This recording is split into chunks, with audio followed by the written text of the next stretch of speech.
नमस्कार, मैं हूं कुमार गजेंद्र। जनपद ऑन द स्पॉट में आपका स्वागत है। हमारे एक दूसरे social media platform podcast with Kumar Gajendra में भी आपका स्वागत है, जहां आप हमें सुन सकते हैं। पंजाब के सबसे चर्चित कांड और देश के सबसे बड़े भ्रष्टाचारी मगरमच्छ डीआईजी हरचरण सिंह भुल्लर को आज जमानत मिल गई। जी हां, डीआईजी हरचरण सिंह भुल्लर को एक मामले में जमानत मिल गई है, लेकिन जमानत मिलने के बाद डीआईजी हरचरण सिंह भुल्लर अभी जेल से बाहर नहीं आ पाएंगे। यह भी एक बड़ा सच है। तो फिर डीआईजी हरचरण सिंह भुल्लर को जमानत मिली कैसे? एक बड़ा मामला है ये, क्योंकि डीआईजी हरचरण सिंह भुल्लर जैसा भ्रष्टाचारी अगर अपने भ्रष्टाचार के पैसे के दम पर अगर जमानत पाने में सफल हो जाता है तो एक बहुत बड़ा मामला बनता है। लेकिन ये आखिर हुआ कैसे, मामला क्या है, किस तरीके से डीआईजी हरचरण सिंह भुल्लर जो जमानत पाने में कामयाब रहा, ये हम आपको पूरी कहानी बताएंगे। लेकिन ये बहुत बड़ी कहानी है। हालांकि अभी इस मामले में डीआईजी हरचरण सिंह भुल्लर जेल से बाहर नहीं आ पाएगा, लेकिन आने वाले समय में डीआईजी हरचरण सिंह भुल्लर को इस मामले में काफी फायदा भी हो सकता है। ये जो कानूनी जानकार हैं वो इस बात को बता रहे हैं। परंतु ये सारा मामला है क्या, हम आपको इसे विस्तार से बताते हैं। दरअसल है क्या, 16 अक्टूबर को पंजाब के अंदर सीबीआई की, जो चंडीगढ़ सीबीआई की टीम थी, वो एक छापा मारती है, एक ट्रैप लगाती है, और उस ट्रैप के अंदर सबसे पहले एक कृषाणु सारदा को पकड़ा जाता है, जो कि दलाल था डीआईजी हरचरण सिंह भुल्लर का। और डीआईजी हरचरण सिंह भुल्लर के इस दलाल को पकड़ने के बाद डीआईजी के खिलाफ एक ट्रैप लगाया जाता है, और इस पूरे मामले की जानकारी एक आकाश बत्ता नाम का जो स्क्रैप जो डीलर था, वो सीबीआई से शिकायत करता है, और सीबीआई इस मामले में मामला दर्ज करती है। और आकाश बत्ता के बताने पर जब सीबीआई कृषाणु सारदा को ट्रैप कर लेती है, रिकॉर्ड कर लेती है, उसके बाद वो कृषाणु सारदा को ग्रिप में लेकर ट्रैप करती है डीआईजी हरचरण सिंह भुल्लर। डीआईजी हरचरण सिंह भुल्लर फंस जाते हैं और कहते हुए सुनाई जाते हैं, जो अभी अदालत में भी ये मामला रखा था कि जिन्ने देंदा है लेता चल, वैसे 8 लाख पूरे करने हैं और खर्चा पानी ले लेंगे। तो ये सारी चीजें ट्रैप हो गई। इसके बाद सीबीआई ने डीआईजी हरचरण सिंह भुल्लर को दबोच लिया। ये बहुत बड़ा मामला पंजाब का है, और ये इतना बड़ा भ्रष्टाचार का मगरमच्छ था। पूरी पंजाब के अंदर नॉर्थ इंडिया की सबसे बड़ी जो स्क्रैप मंडी थी, मंडी गोविंदगढ़, उसके भ्रष्टाचार, उसके जीएसटी को खाने का भी, यानी कि सरकार को बड़ी चोट मारने का भी मामला इसमें सामने आया था। तो ये सारी चीजें जब आगे बढ़ी तो 16 अक्टूबर को डीआईजी हरचरण सिंह भुल्लर को गिरफ्तार कर लिया जाता है, 16 अक्टूबर 2025 को। इसके बाद डीआईजी हरचरण सिंह भुल्लर के खिलाफ सारी पूछताछ होती है। बहुत सारी नामी बेनामी प्रॉपर्टियां देश विदेश के अंदर पता चलती है। 8.5 करोड़ रुपया बरामद होता है। 26 लग्जरी घड़ियां और लग्जरी गाड़ियों के अलावा 100 से ज्यादा प्रॉपर्टियों के पेपर मिलते हैं। ये एक बहुत बड़ा भ्रष्टाचार का मामला था, और जितना इसको खोदा गया उतना ही इसमें से कुछ ना कुछ निकलता रहा।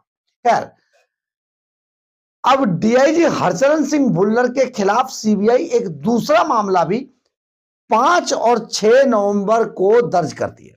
12:30 बजे ये एफआईआर दर्ज की जाती है, और ये एफआईआर थी डीए की, यानी कि आय से अधिक संपत्ति रखने के मामले में सीबीआई डीआईजी हरचरण सिंह भुल्लर के खिलाफ एक और एफआईआर दर्ज करती है। लेकिन एक और एफआईआर दर्ज की जाती है इस मामले में, और वो एफआईआर दर्ज की जाती है, बहुत ही हास्यास्पद ये मामला था कि पंजाब विजिलेंस ब्यूरो सिर्फ सोशल मीडिया पर या मीडिया में पढ़कर एक एफआईआर वो डीआईजी हरचरण सिंह भुल्लर को बचाने के लिए और पंजाब के जो सरकार है उसके इशारे पर इस एफआईआर को दर्ज किया जाता है।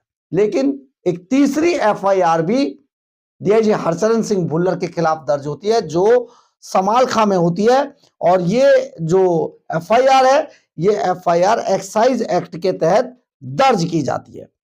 एक्साइज एक्ट में ये तीसरी एफआईआर समराला में दर्ज हुई थी। अब हम आते हैं कोर्ट के उस पर। देखिए, जो पहली एफआईआर भ्रष्टाचार के मामले में जो दर्ज हुई थी, वो उसकी जो चार्जशीट है, सीबीआई ने टाइम पर चालान इसका पेश कर दिया अदालत ने। लेकिन जो दूसरी एफआईआर यानी कि 5 और 6 नवंबर को जो दर्ज की गई थी, उस मामले में यह मामला था आय से अधिक संपत्ति रखने का। आय से अधिक संपत्ति के मामले में सीबीआई अभी आप ये सोचे, इसको ऐसे भी समझ सकते हैं कि सीबीआई के पास शायद ये था कि 90 दिनों के अंदर इसका चालान पेश किया जाता है, क्योंकि डीए के मामले में 90 दिनों के अंदर चालान पेश करना जरूरी है। लेकिन अदालत ने आज इस बात को मान लिया कि चालान 60 दिन के अंदर पेश किया जाना था, और यही बात आज सीबीआई के खिलाफ गई और डीआईजी हरचरण सिंह भुल्लर को आय से अधिक संपत्ति के मामले में आज अदालत ने पंजाब हरियाणा हाई कोर्ट में आज उन्हें जमानत मिल गई।